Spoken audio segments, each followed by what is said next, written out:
Jeanette Schultz from Nazareth, Pennsylvania. We moved here 21 years ago from West Hartford, Connecticut. My husband always had company cars, and they were Fords, Grand Marquis and Crown Victoria. So when we moved, I only had a car, and it was a Pontiac. It was a good car. And then we decided it was time to change. And John had liked all those Crown Vics and so forth. So we came here and we got our first one. And we always exchanged within 3 or 4 years. And the next one we got was a Crown Victoria.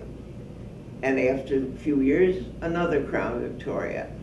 And after a few years, a Grand Marquis.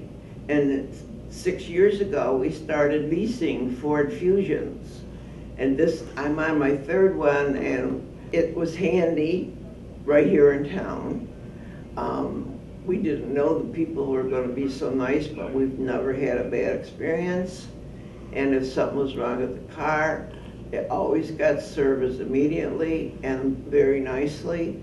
And I had, being alone, I had to get a driver, and they had a very nice young man drive me home and pick me up. Nazareth Ford is the friendliest dealer in town. And if you don't come and find out, you'll never know.